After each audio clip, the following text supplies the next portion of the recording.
The original Luddites weren't fighting innovation. They were fighting power. Well, this week on the rundown, this week the rundown is going to ask who still has the right to say no to technology. From people guarding their attention to workers facing AI to towns fighting about data centers. We're also going to dig into the emerging case for religious AI exemptions at work and where it breaks down. Not anti-tech, not tech-utopian, just the question underneath it all. Progress for whom? Let's get after it. Welcome.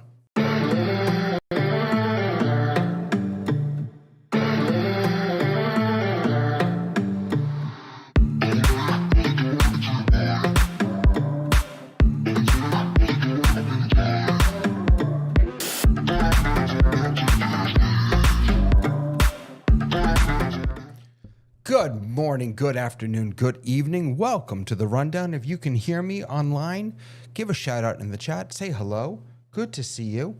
Good to have all of you here with us. Fantastic. Mandy Van, welcome. Good to see you here. Who else am I welcoming? We got a few different. Peter Sargent, Jeffrey Wilshire. Hello. Lois Richter. Hello. Hey, speaking of Lois Richter, look who that is. Hi, Lois. Hello. Gorgeous background. Well, I'm experimenting. I have a second monitor. I have a new camera. I have a background. We'll see how it goes. So there's a lot of stuff here. So I might be a little bit slow on the uptake. Yeah, it's all good. You may want to move your mic a little. You may want to move.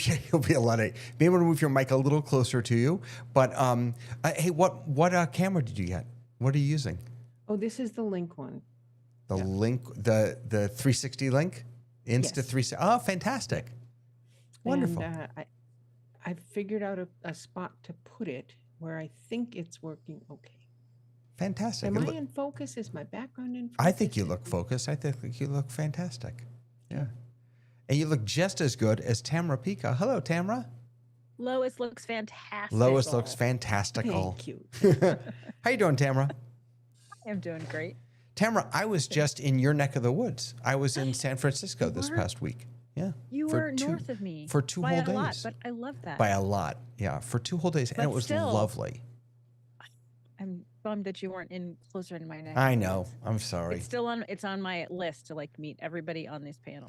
I probably have the closest with Lois and John Edelson. Well, as long as Leo Mindell stays far away, we can do it in the continent, in North America, somewhere. Exactly. We just need Leo. Don't come anywhere near us anymore. Leo, you're always welcome. Just like Tony Mobley. Wow, long time no see, friend. Yes, it's been such a long time. Such a long time. A long. You know that time. I got off last night. And now I can't even remember, but I got off last night and I immediately remembered a cool feature that I forgot to mention. We had a really cool conversation last night about the different uses for Canva, and these companies are changing so quickly and so much. It's so hard to keep up with all of them. And I want to thank you so much. I think it was a great conversation. Are you kidding me? I love it. For educators. I love hanging out with you. So much fun. And let's say hi to Dave Troutman. Hello, Mr. Dave. Hello from up north. I'm probably farthest away from all of you, including Mr. Mobley, because, I'm not in your country. But you know what? I heard someone say the other day, the best Americans are Canadians, which I thought was really nice.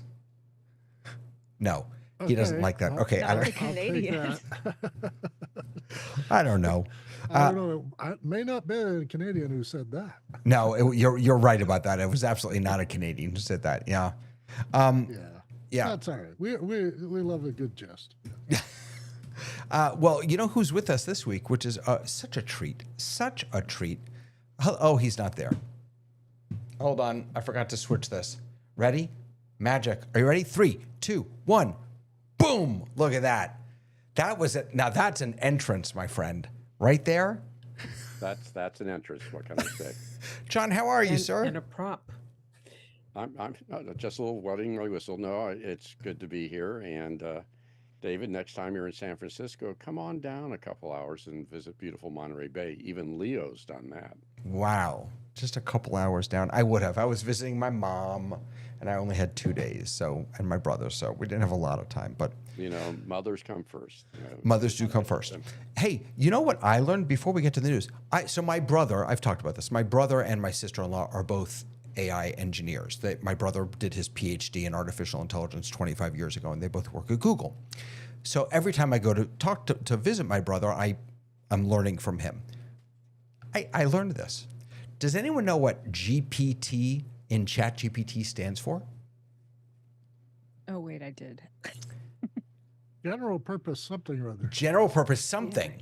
It's actually, I think it's generative. Generative something. The T is the one that I know. Wait, GPT in ChatGPT. It's generative pre-trained transformer. And apparently the transformer was the big discovery that led to LLMs and everything that we talk about today in AI. It's called a program called a transformer.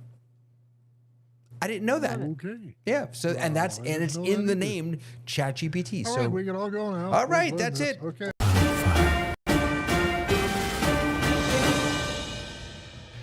show's over. All right, Yeah. let's get into it.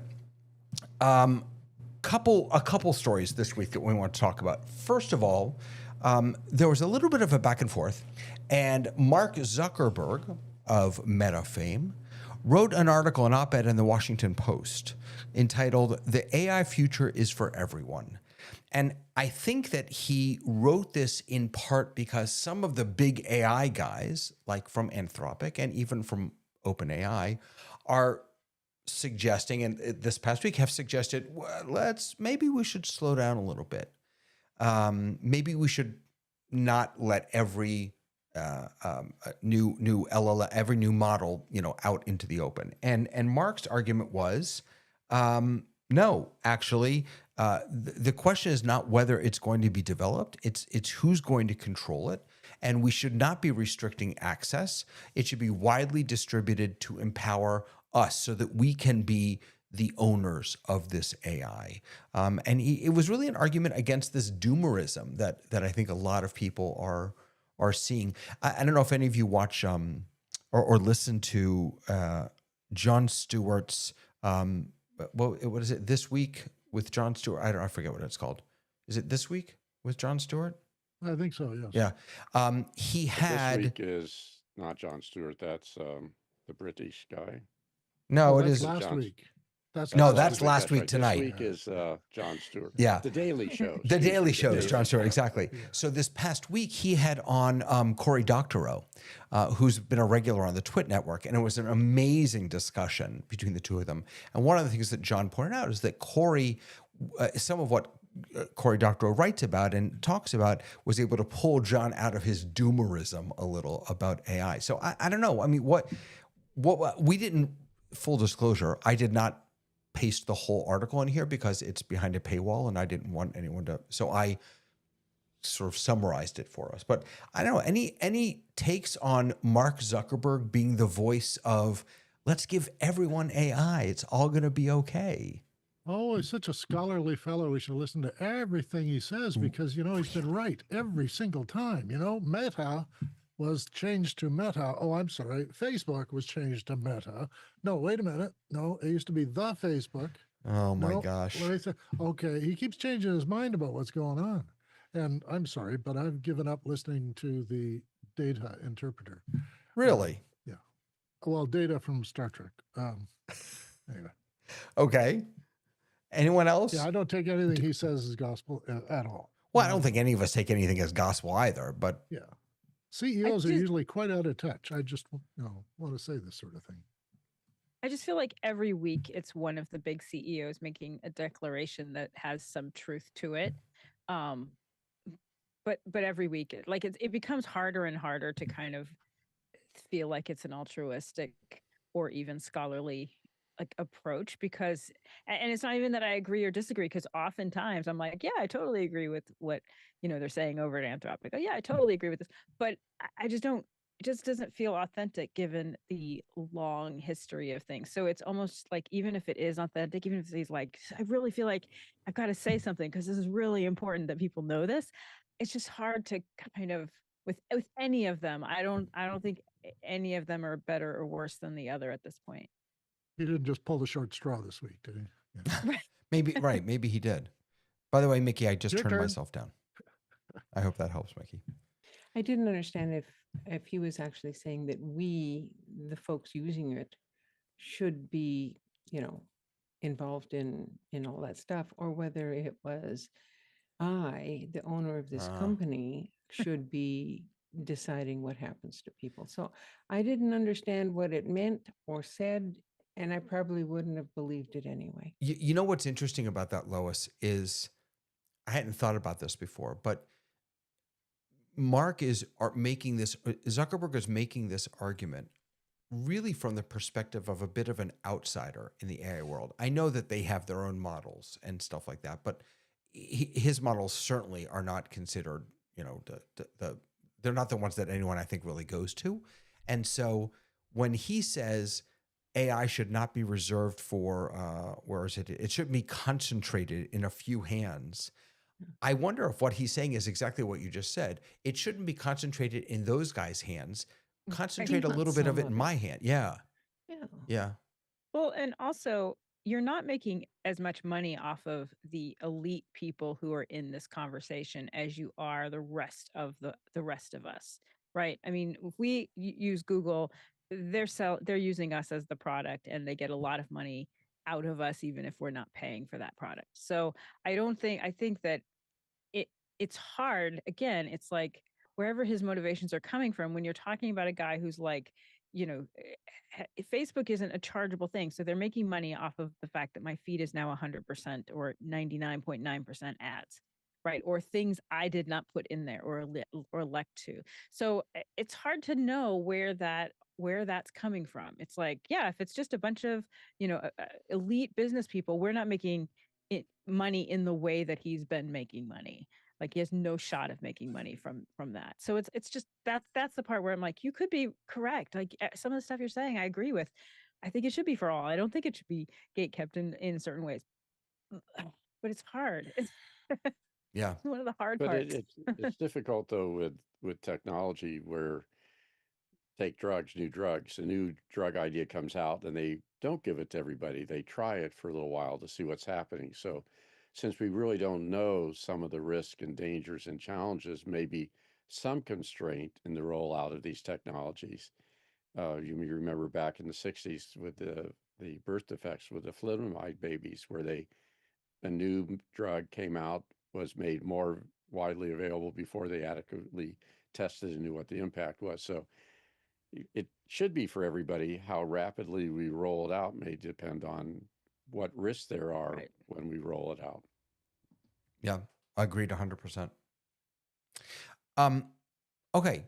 So a different type of story, which I'm going to admit I don't fully understand.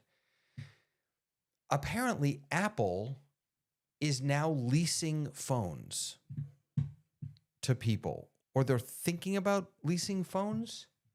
So, Oh no, it was announced that they're going to be leasing phones. Yeah. Yeah. so You're talking about a subscription service, aren't you? No, it's a bit of a rent to own concept okay. Right. that you Yeah. can rent for a couple of years, and then if you want to buy the rest out anytime you can afford it, then you can buy the whole thing. And it will Also, cost that, more. It's the same cost. no, it's Like, going there's to no, because you're paying interest. There's no interest charge to renew. No, it's definitely going to cost more. Really? No, Nope, I think it'll they cost said it the was same. just the And if cost you is don't- the cost. Yeah, if you want to continue, you can renew with your next phone and start again. Well, no, that doesn't make any sense. The- How are they the- making there money? is a- Sure. there is a problem with it from the standpoint that it is a lease, and at the end of the lease, then you have the option of turning it in, starting over, or paying off the balance. Mm-hmm. So you're not really. It's Well, not that's how I really a got my good first thing. television. It's not really.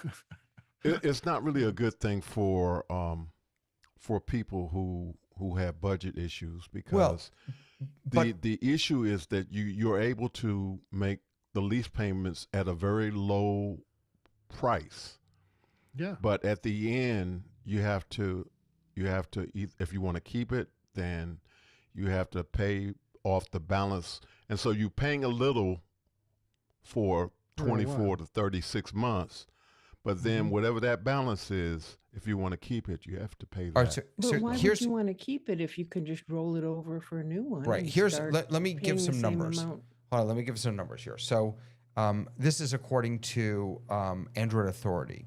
So assuming, let's take a 10,000, That's an excuse me, authority I visit every week. a Yes. $1,099 iPhone 17 Pro. Okay, that's the example we're using. Assuming that similar resale prices, you can expect to get back around $550 after 2 years of use. So you buy it outright, you turn it back in, you get about $550 as a credit. My wife, just when we were in California, she had an old iPhone 13, I think. She turned in, she got like $600 credit toward a new iPhone 17. It was ridiculous. Okay? That leaves your out-of-pocket cost at around $550, meaning you've purchased it, then you, after 2 years, you sold it back, you ended up spending around $550. Under the Apple upgrade, a 24-month lease is $32 a month, totaling $768. That means buying the phone outright and reselling it after 2 years can save you around $218. But that doesn't take into account that you're just paying $32 a month. And we all know from all of our Netflix and Apple and everything subscriptions that, you know, when they're just quietly charging you $30 a month, it's easy to not worry about that. My landline was $30 a month, Right. and I didn't And- own but- a phone. and I with only But I think rented there's the a- phone. Yeah. There's a different issue here that, buying a car and leasing a car is different. And for different people, sometimes buying the car makes more sense financially, depending on how long they want to keep the car, the cost of the car, resale value versus leasing. I think for phones, we've always had strange pricing. For the longest time, it was like razor blades. The phones were given away by the phone companies who paid for them because they knew they would get their money back during the service.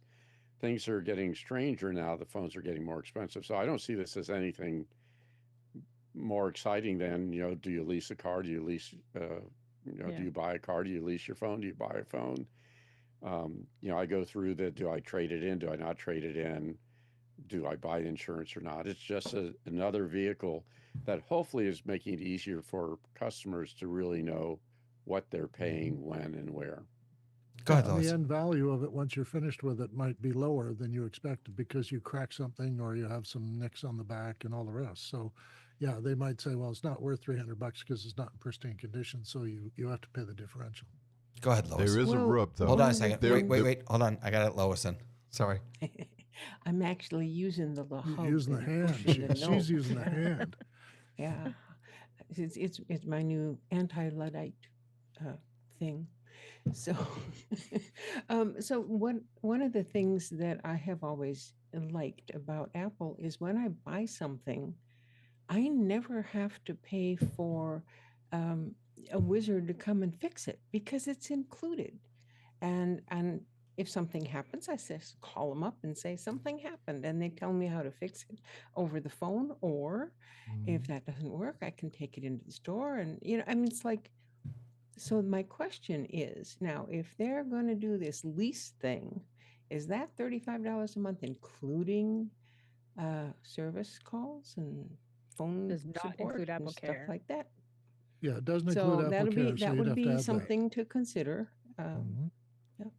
Yeah, it definitely doesn't include Apple Care. There's no doubt about that. That would be something. If they bundled Apple Care with it, but I might lease instead of buy then, even if it cost me a little more money. That's actually a really interesting idea, Lois. John, go ahead. Oh, I'm good. Oh, okay. Sorry. He raised his hand. Yeah, you raised your hand. That's why. Scary, right. scary. Sorry No, about I'll that. put you down. It's all right.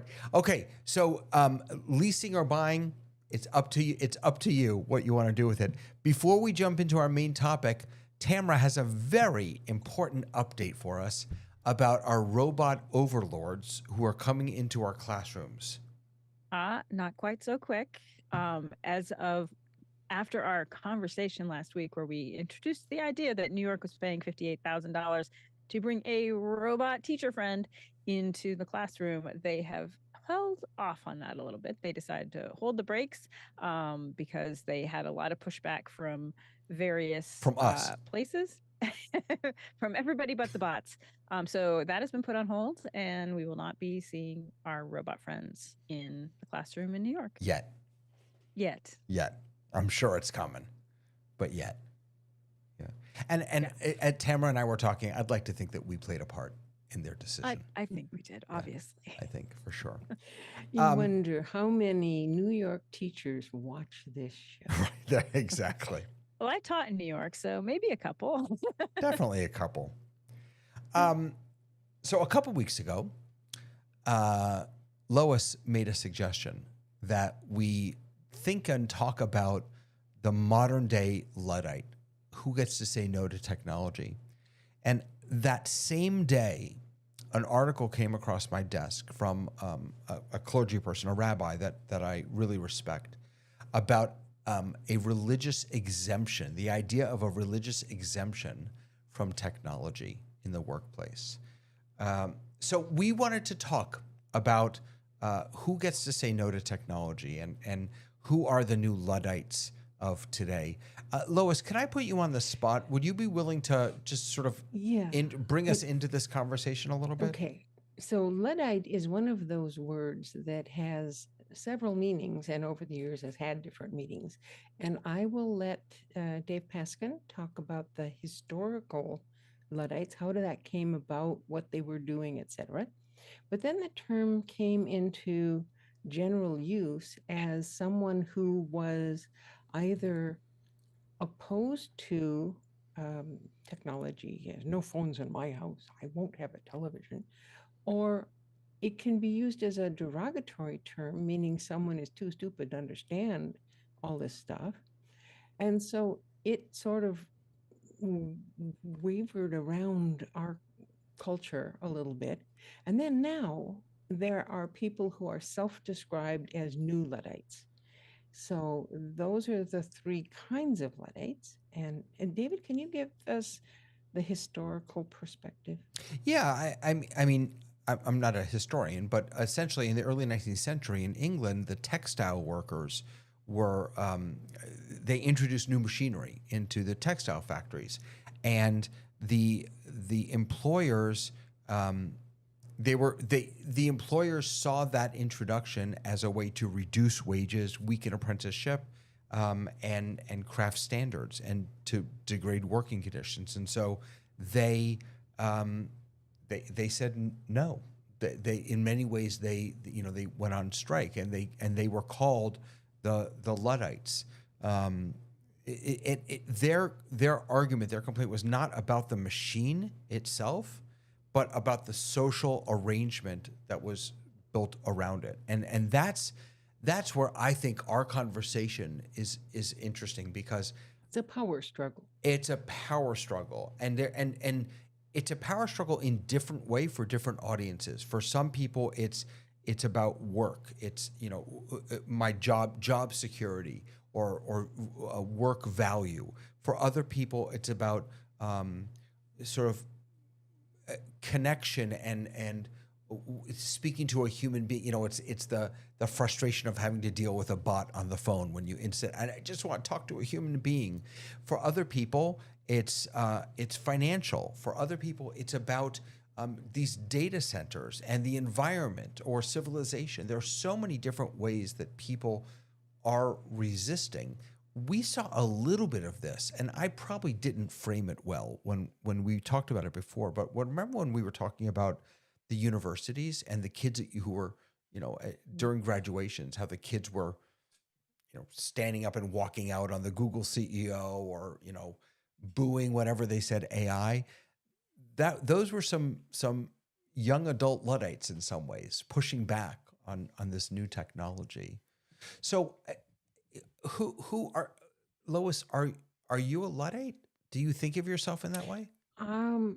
Occasionally I will say I'm a Luddite when I'm talking about someone and they look at me like, well, what do you mean you don't use Snapchat, or you don't use WhatsApp, or you don't use whatever the fad of the moment is? Or when they find out I'm a Quaker and I sit in meetings silently, and and then they think, well, that's very weird, and you're not very technologically savvy. And I'm going, I guess I'm a Luddite, but let me teach you how to use this. Yeah. And so it's a term of, I use it because it could be a derogatory term if people don't understand why some technology is better than others, and why turning off your television might be a good thing if you have kids and you don't want them on watching it for, hours on end, which is what was happening with people my age when I was young. We should also distinguish, by the way, between Luddites that, at least the way I think of it, is they push back against technology for a cause or for a reason, and people like you and I who just don't get Snapchat. Like I don't get it, no, but I don't I actively push back for a reason. Okay, sorry. Yep. Then let me just speak for myself. There are I don't get. I'm embarrassed to say this, but I don't get Instagram. I just don't get it. And so I don't push back. I don't care, but I'm just not on it. But that, I don't think, makes me a Luddite. Go ahead, Dave. I'm a conscientious objector, actually, in this regard, because I made a good living cautioning people not to expect too much from their media devices. Those fears included, starts at comic books, rock music, television, video games, arcades, computers, and now VR gaming and AI. Everybody's afraid of the new thing, like they were, like it's a, what are they? Oh, gee, I forgot that now. Urban myth. The kind of things, microwave oven kind of urban myths. Some of what I observed with a lot of these people was a disconnect between what people thought was a good life and what people thought they were striving for in modern life. And this I think is the push, that people are striving to be, current and up to date, and give their kids an advantage, that sort of stuff. And I mean, our family never got into the idea of scheduling our son. He just had free time, and he put it to use in really good ways, and it became a professional gamer. So we let him have free time. He used it, and now it's rewarding him. I actually have signed on to social platforms not to become a participant, but to study it. I went on Facebook long enough to understand how it was working, where the algorithm fit, and then I signed off in 1911. No, not 1921. Sorry. 2011. Yeah. I'm sorry, you 2011. signed off in 1921, Dave? Yeah. He's ahead of the curve. That's He's so quite a ahead. long time ago. Sorry, I got my numbers mixed up there. Yeah, 2011 is when I signed off Facebook, because I'd seen what it was doing and I didn't like it, and that was fine. Didn't need to have it. Then a lot of people urging me, I was on Twitter, and I understood what was going on there. And then I moved over to Google Plus, and unfortunately that disappeared. It was too good to be true, so they had to get rid of it. And then, we've been doing this Zoom thing for a long time. Well, I got a lot of money teaching people how to do Zoom before it was even the pandemic. So it was easy for me to make the transition. I also think, you were talking about Cory Doctorow's conversation with Jon Stewart. And at the end, he gave Stewart the positives, that there is a way we can do this. There's a way we can fix this. And the way we can make everyone feel more comfortable, slowly adopting a helper called AI. And that was to enact new legislation based on the 1988 legislation about privacy of information, about what you do and what you're part of. We've had our privacy discussions here many times, and gone around the circle many times, and it is a disadvantage for some, and we're exploited. But the thought is that if you can control that, then you can control the hype. which is they're telling us lies about what it can do or will do or how it'll affect us. And just like we did today talking about Mr. Zuckerberg, because he wants to stay in the news. He doesn't want to be left behind. He doesn't want to be just working on his project. He wants to make sure that you're excited about it too, so that when it comes time to pay that $5 a month, which you were getting for $1 a month, he'll get that for 4.5 back. That 1988 law that he had mentioned, that's fantastic. Apparently, movie rental employees are not allowed to disclose your movie rental history. That's the last time that law was updated, which That's is just that's fantastic. Then the World Wide Web came along and tracked us all. Yes. Right. Yeah, exactly. Yeah. That law was definitely not one we wanted to play around with. We should have outlawed cookies when we had the chance. Right. Exactly. Hey, I like cookies, especially chocolate. Oh, you do? I love the ones with chocolate chips. We've talked a lot about what technology is allowing employers to do, and the ways in which it the very valid reasons why employees may feel like they want to push back on that. What do you all make about those people who are arguing about that technology is harming me, that it's the tech weary adults or the tech weary teens or children,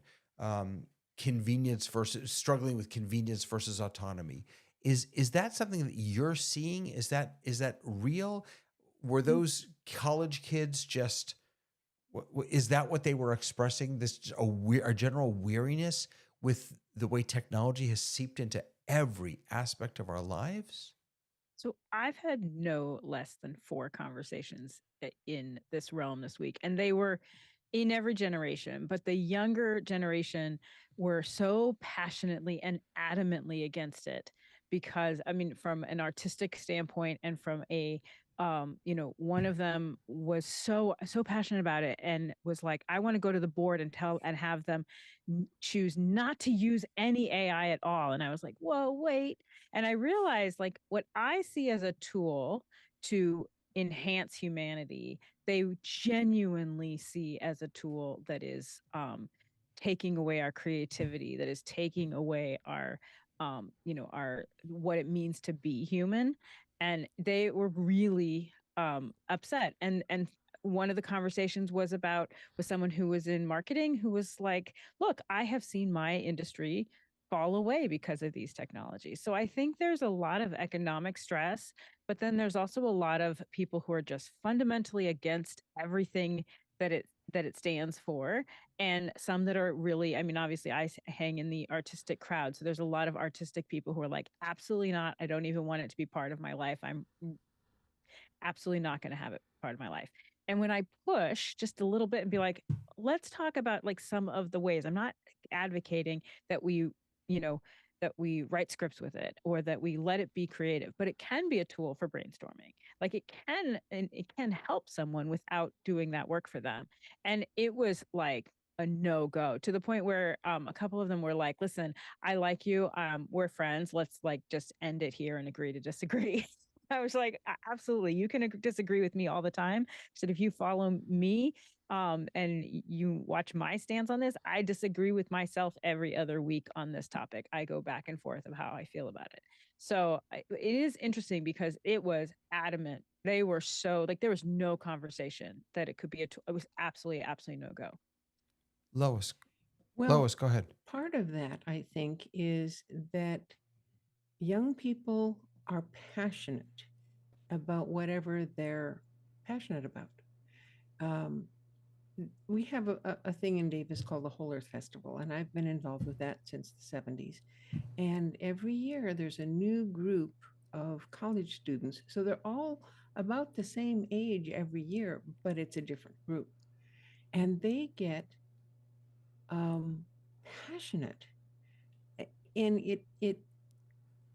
if I disagree, then it's like, oh, you're evil, you're against us, you're whatever the bad thing is that would happen that they're passionate against, I get a call to that, even though it's nothing to do with me. So part of what I think's happening now is that young people are expressing themselves in ways that don't make sense to people who are sort of middle of the road, or who are using things a little bit like Tamara. But okay, other than that, what are we going to do about we say the word technology, and there's a whole lot of things that are involved in that young folks don't consider technology, like answering a telephone. You know, when we're talking about AI, well, there's a lot of different kinds of AI, and people aren't distinguishing. I'm sort of rambling here. Let's just say no to AI and be done with it. I'm not sure that's the answer, but Well, I could be passionate. you absolutely can. Roscoe Jones is saying that Indiana banned personal cell phones and tablets and laptops in K through 12. That's really surprising. They can't use them, LAUSD, and they which can't is use the them second between largest. classes. LAUSD, which is the second largest school district in the country, has banned cell phones in classrooms and has a timetable limit as to how much time you should spend. And Kansas also, bell to bell, they call it. That's yeah. I mean, I guess I shouldn't be surprised. I will say in my school that I run, last year iPads were an essential part of how we taught. This year they're not. Right. This year they are going to be secondary. I don't blame the technology for that. I think that it's a combination of. I don't think that screens are as good for kids and learning as I thought they would be. Even the personalization that you can do with them. Second of all, I don't think that teachers really know how to use it well enough. It takes a tremendous amount of training to be able to do it well. So I'm not, I'm in that respect, I'm probably not a Luddite because I do still think that it could have a place. But I mean, this tells me things with technology in the classroom. However, post-COVID, I think the world has changed. I think that when I was in the classroom where we were introducing certain things of technology, I've had some beautiful, beautiful experiences, particularly with ESL students, where I had a poster making, I think it was called Grok or something, where kids could make posters out of things. And I had them make a poster out of some English assignment. But inside their account, I would see that they would do a poster about their science notes, a poster about this one girl from Korea did a poster about the handbook because she was like, I really want you to know about this. And so I've seen some beautiful, beautiful uses of technology, which allowed kids to really learn and grow in different ways. I just think it's so different right now. Yeah. John, go ahead. Oh, sorry, I was muted. John, go ahead. Well, I sort of take a different view. And you're saying who can say no to technology. I think the bigger question is who can say yes to technology. And, let's take the technology that makes clean water, plumbing. Basically, there's 2.1 million people who don't have advantage that we know of how to get safe drinking water. That's 6 times the population of the U.S. So here's a technology that's available. Most people have said yes to. We might fight whether we put fluoride in it or not, but there's a whole bunch of people who don't even have the choice of taking that technology. I think the same thing sort of is happening here. Yeah, we could have some people who are going to dissent and say, I don't want it. But really, the people who can say yes to the technology here is much limited. And because of the power consumptions, whatever, it's probably going to be a lot of people who aren't going to get to make the decision, am I going to use it or not? It won't be available to them. Fair enough. I mean, that's something Tony has talked a lot about, the inequalities that are a part of just sort of built in, not about to technology, but built into society, built into civilization, that are going to be exacerbated by technology. And some people won't have that access. They won't be able to use it. Yeah, and it's a hard call. I went to my ear doctor today, and he, said I still have a brain. It's getting smaller. But he also talked about a month he spent in Tanzania. I didn't quite say that right, but anyway, he's semi-retired and he wanted to get back. And he was talking about the power that the new AI technology is giving to these hospitals that would have been underserved with information and knowledge and resources. So, it's sort of hard to say that's bad, just like I think it would be hard to say it would be bad if we made the technology available for clean drinking water so we didn't have one in every four people on the earth not having a water to drink. So I don't think it's as simple as that. I think there's personal choices. We have personal choices we can make of whether we adopt or don't adopt, but the societal choices of how do we appropriately use the technology and when do we release it is a much bigger question rather than being a Luddite or not a Luddite, in my humble opinion. Well, and that's not that larger question that you're talking about. That sort of societal question is not just about how it should be used or who should be using it. It's also about the ramifications of not just using it, but just building it in the first place. Land, transmission lines, electricity, water, noise, local utility costs, these data in July we're ending now this month, July, New York paused state permitting for very large new data centers because they're concerned about their environmental and consumer effects. So I think that societally, there's a Luddite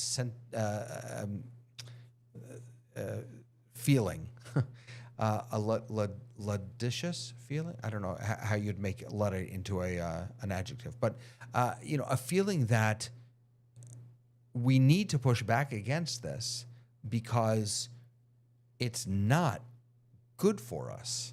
Technology is not good for us, and this is going back to the education piece. I see Ross goes right. Some teachers are exhausted at competing with distractions, while others want to show them how to use the tech effectively.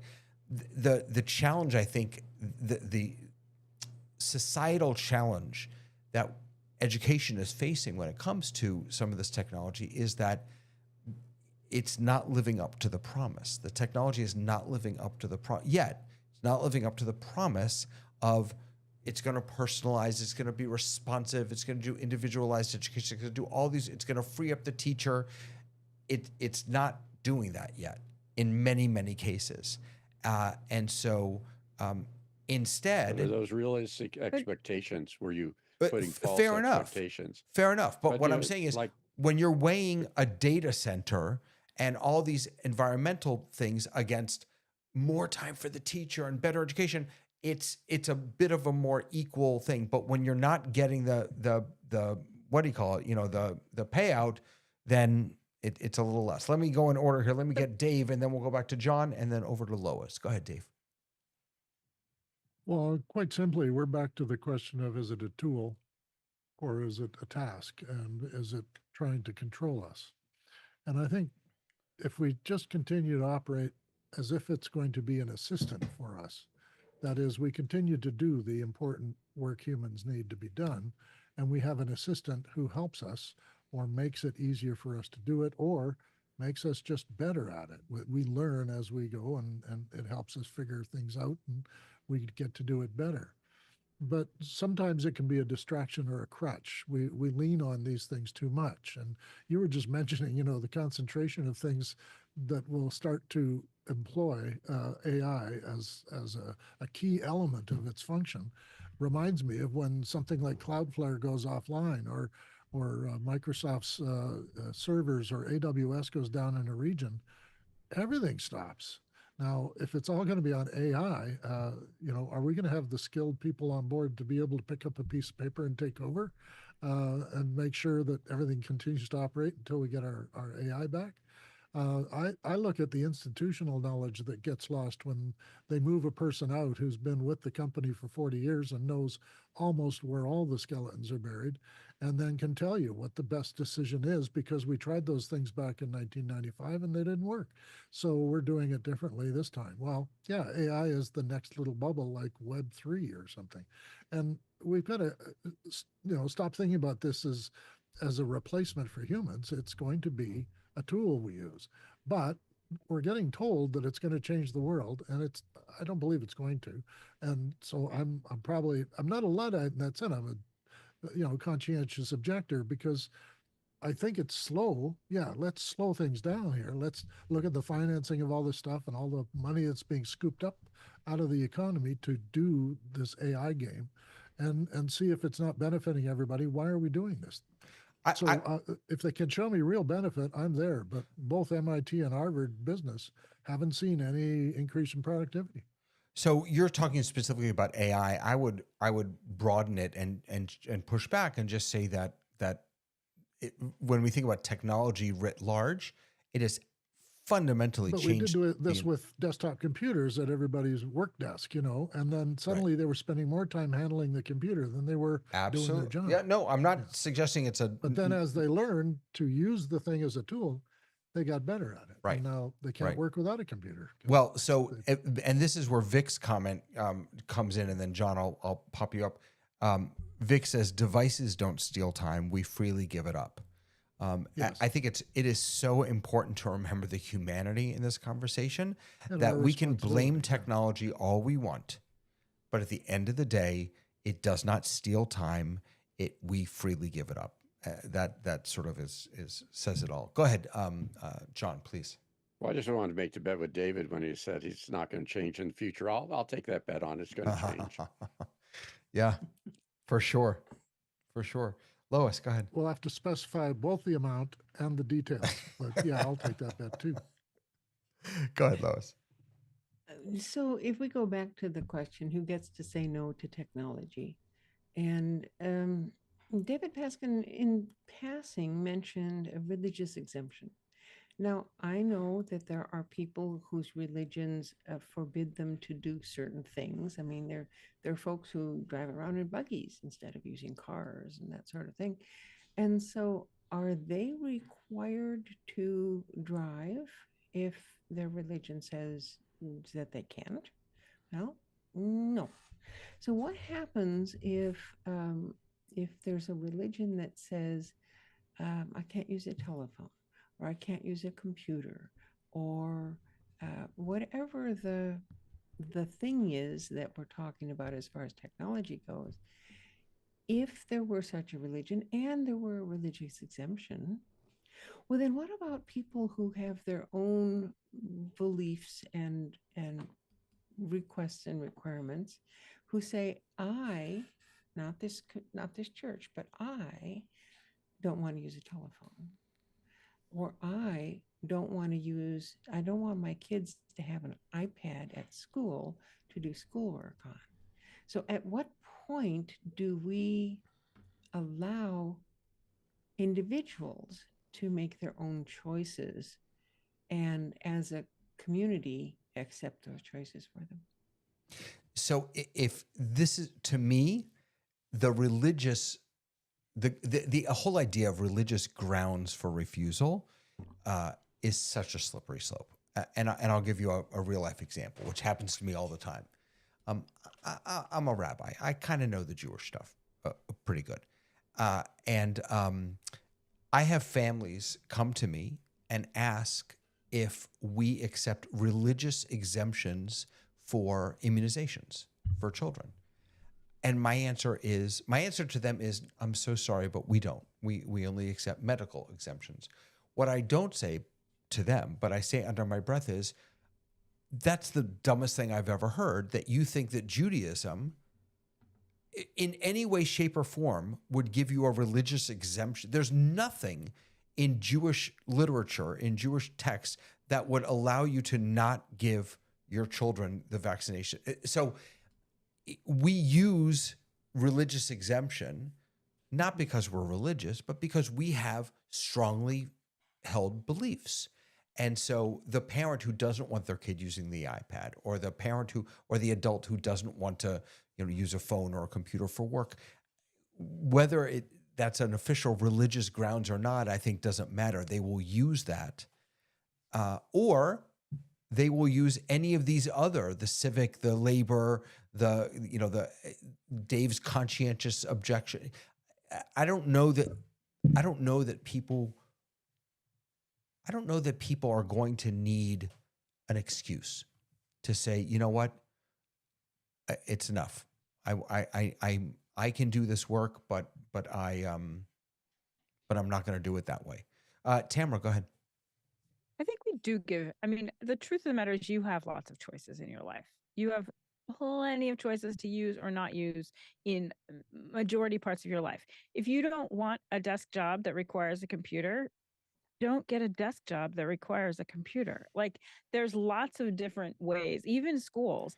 There are a lot of different options for schools. Well, yeah, You but don't the want- argument, Tamara, is that the jobs that we know, the job that I know how to do is changing. And there's going to come a point where I won't be able to do my job without X, Y, or Z, without these certain technological tools. I feel like the problem with the conversation right now is that even within the AI industry, and I'm just speaking specifically about AI, but this has been true of pick any technology in the history of time, is that we have boomers and doomers, right? So even within the industry, we have very loud voices voicing their perspective on this situation. And I think for lay people who are not involved in, who don't have that inside access, then it is very difficult to figure out, like, what does this mean, right? Because at the moment, we don't actually, in all of this craziness, we know that things are going to change. We know that some jobs are even going away now, let alone, like, we don't have to wait for them. We're seeing them go away.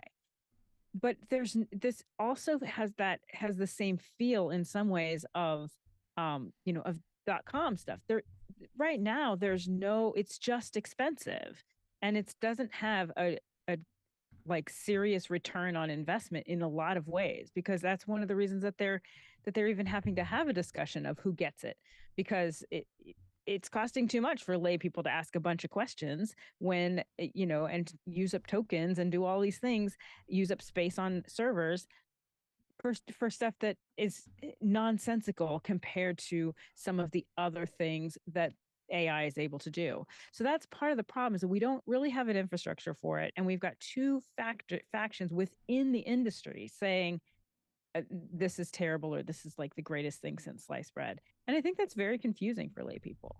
Yeah. Tony, jump in. I apologize. I'm actually signed in as Dr. Idelson. So I've been raising my hand for a while. So apologies. Dr. Idelson is coming up a lot of times. It's me coming in as him. So apologies for that, if that threw you off, Dr. Idelson.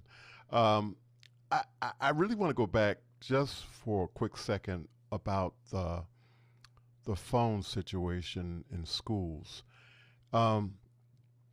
It's problematic for me from this standpoint. I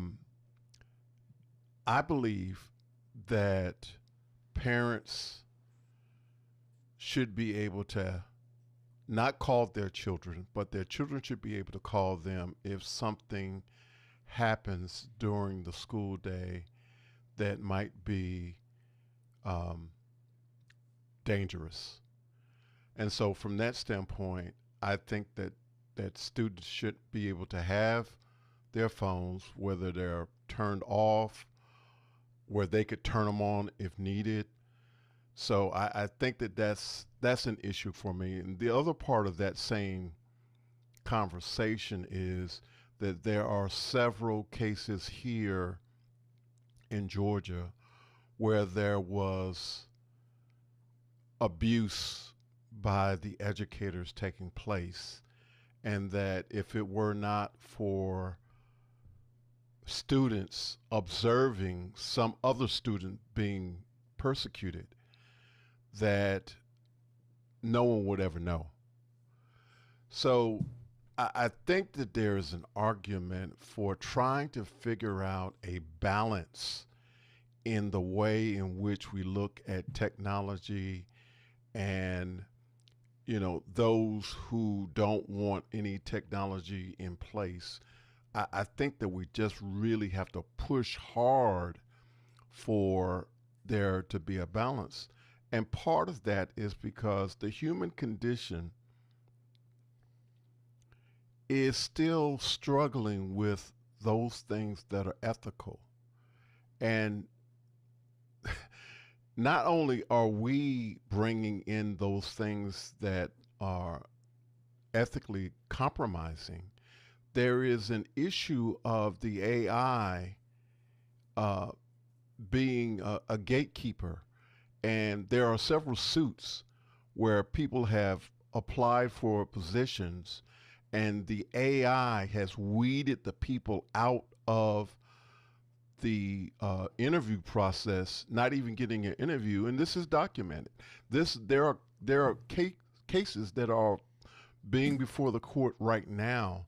So again, the biases that we have to be careful about having balance. And I just wanted to just push that envelope. I think that's important. Thank you so much. Will the real John Edelson please stand up? If I could find my mute button. Tony, I agree with you that there are dangers with the AI when it gets into personnel, but we don't want to have a rosy picture to think that prior to the AI, the humans were doing a great job of being fair and equal and true and honest. So probably the biases and the problems that we have are just the AI having learned from the humans who are pretty imperfect at that process. But I do think there is a risk in any time when you have this AI technology that at a certain point, the humans may not be able to understand all the things that it's doing. And I think that's the sort of research that needs to be done, is how do you keep track of these systems to know what they're doing? And we've had some articles about where AI has gone off the rails, but I think this is going to be a greater risk the smarter it gets. So this possible religious grounds, this article that I had discovered suggested that there were really 4 areas that could cause concern for people, and some of them are what we're talking about right now: property and truth. So a person may believe that using systems built from uncompensated or pirated work or obscuring machine authorship makes them a participant in exploitation or deception. I've gotten that pushback directly in Facebook groups that I'm in, where I tout, how I use it and I love it and I check everything, but I use it and people say, "Oh no, it's pirated, it's you're stealing, and you're not being honest about where it comes from." Stewardship of creation, the energy, water, and local effects of large-scale computing, absolutely, I think, conflict with the duties to protect the natural world. Human dignity and meaningful work, it replaces human judgment.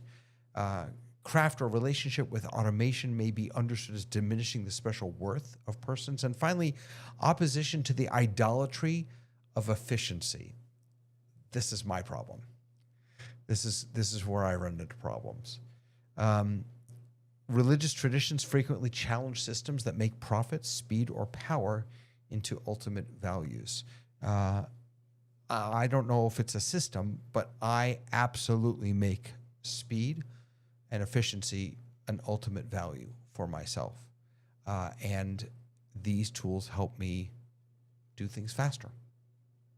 Now, but they also help you, David, not just do things faster. It allows you to have more creativity and gives you more time to be thinking. Like, some of the ways that you've used technology is to make things faster. It's certainly not taking less of your time. You've done a lot of time to make that efficient, but it also is to promote humanity in a way, right? Giving your teachers a tool that allows them to spend more time observing their students and quickly takes away the friction of how to get those notes down is not a trade-off of humanity. It actually creates space for people to do better work, more human work. So I think that both things can be true, and I understand both sides, but I do think that that if technology is a tool, then if it's a tool to promote, to allow you to have more free time to do what? Spend time with your family, to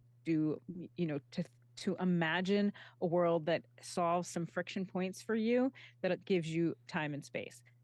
The challenge is that really going to be true? Because that's what email was, the promise. I say this all the time. Email was the promise that we were going to finally get more time out of the office, and we won't be stuffing things into inner office envelopes. We won't have to have runners and all of these wonderful things that we used to have. And it didn't. I have 60,000 emails. Like, now I have emails on emails. So that's the challenge, is to be utilizing technology in a way that is allowing you to free open space and to imagine a better world, right? Imagine a way for people to be able to be more present. The tool that you made for us allows us to not have 50 million windows open because I have both chats open at the same time, and I don't have to be shifting around. It allows me to be more present in the conversation.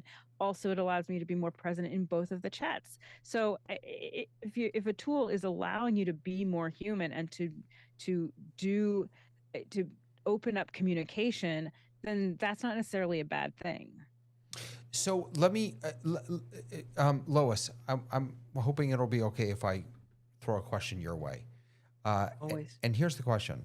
The question is, I want to try and flip this conversation on its head and ask, when should we push back on the modern day Luddites? Like at what point should we are all here, technologists, I guess, we all appreciate and work in technology or use technology. I almost said religiously, a lot.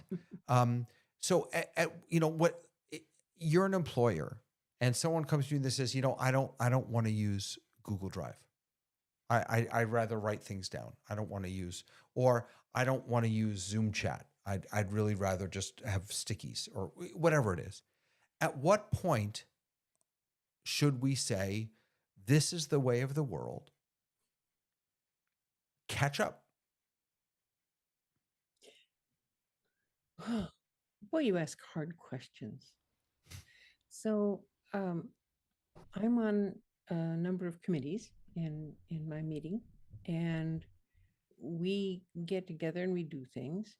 And there are some folks who say, I will never use anything Google. Now that's something that I've heard. They don't mind using other things, but they just don't like that Google. They're boycotting Google.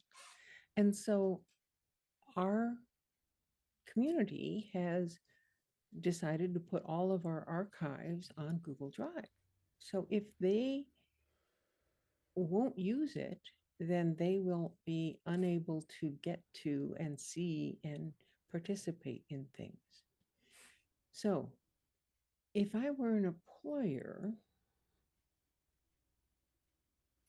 I would probably say you have to use something. And if you can come up with an alternative that works with everybody else, it's like when everybody in a company is using Windows and I come in with my Mac and I don't have Microsoft Word, but I've got something that will read Word documents and write Word documents, so I can do my bit without having to use that Windows machine. So I guess I would say, if there's an alternative, a reasonable alternative, then I would accommodate them. If there is no reasonable alternative, then I would say I would have made that a condition of employment. Right. In other words, you have to do X, Y, or Z. Right. And if they don't want to be employed doing X, Y, or Z, then that's their choice. Right. Tamara said, in as much that you wrote in the chat, Tamara, a company has the right to set rules of engagement for their organization. Absolutely. Yeah. Dave, go ahead. So I've actually, spent years dealing with this because I was head of a nonprofit organization, and there were many people who did not want to use the email address that we gave them. They didn't want to use the drive storage that we gave them. They didn't want their remarks shared and this sort of thing. And I had to explain to them that, there are laws in our country for nonprofit organizations to keep records of what it is we're doing in order for it to be audited at some point. And all meetings have to have a minutes taker, and that minutes has to be available on the public for anybody to look into our organization. So I had to make everyone aware of the bigger picture. And the bigger picture on an individual industries basis is that we do this for the benefit of everybody. And if you don't want to participate in the benefit of everybody, we have other jobs you can do, but they're not going to be as interesting as what you're doing now. And we have, professional societies setting standards for things to be done. We have professional organizations who support the professions themselves and establish the regulations and rules. The psychological profession even publishes a diagnostic book every once in a while. So if you want to be outside that box, you're leaving a lot on the table that you could benefit from. And I think we all have to, I bring this up, what is it, every third show or something, I bring this up. So that we have a personal responsibility to keep up with things and to be able to understand what's going on in our world. And we can't let our children down by being ignorant of those things, because it's their world now. I'm way past being the guy in charge. And I've had a lot of young people under my supervision, and they come right out of college and they think they're going to take over the world, and I just support that. But I'll go so far in terms of supporting it. So there are some people in my community who I understand are limited in their ability. They're either neurodivergent or they have some difficulty understanding even the basics of what a community is. And so I let them use their own understanding, and then we bring that into the larger group. And if they are disruptive or becoming difficult for reasons that don't have an explanation, then I freeze them out, because we're not getting a benefit from that person if they're not participating. And I think we have to be active participants in our community. We have to be pushing to get things better for our neighbors and for the people around us, and to make sure that, what is going to happen in the future has some sort of control over its impact on us. So I don't know where the impact's going to come from, and I don't know yet what the changes are going to be. I've seen what's happened in the past, and if it echoes at least or rhymes with what has happened in the past, then I'm going to have to, find a new way through. And hopefully I'll find a way that other people adopt, and then we all work at it together. Cory Doctorow, in his talk with John Stewart, talked about how there were a lot of people who sacrificed in the 20s, and some of them were killed by Pinkerton men for forming unions and getting rights to be able to work and protect their jobs and their lives on the workplace. Well, we can do that again. If you're a Luddite, you want to smash the machine, I would rather find a way to understand how the machine's going to benefit us, how it's going to risk things with us, and then we work a way in the middle between that and make it work for us. And if you think it's always going to be working against you, then we have to figure out how that's working. If the overlords are not machines, but cigar smoking CEOs, then we've got that problem and we can fix it. I don't believe we're ever going to have a system which is out of control or takes away jobs or all that stuff. And, John and I are going to have an arm wrestle at some point in the next 20 years about whether that's the right answer or not. But when we fail to take personal responsibility and say, oh, I'm not going to participate, I'm not going to be in there, I think it's all bad. Well, I heard that with television and taking kids out of, school because they were using television to teach with and that sort of stuff. And we are a community. It goes without saying. And here we're embracing. And I find that the reason I keep coming back here. If we were all here complaining all the time, I don't think I'd spend a lot of time with you guys. But I see positives from everybody through this whole conversation, that there's something good coming out of this, that we don't have to let the big noises, the Mark Zuckerbergs and the Sam Altmans of this world, tell us how we feel about things. That's for us. We got to take care of that ourselves. And if there's people who rely on us for those kind of opinions, we've got to be fair to them to say, yes, it is difficult to understand, but if you'll bear with me, there's going to be a solution and I can help you find it. Tony, take it away. I want to apologize if I come across as being redundant. there is an inherent problem with a school system, in my opinion, of saying that they are going to do away with technology. And part of the reason for that, for me, is that there continues to be a digital divide that is not going away. If anything, it's getting worse.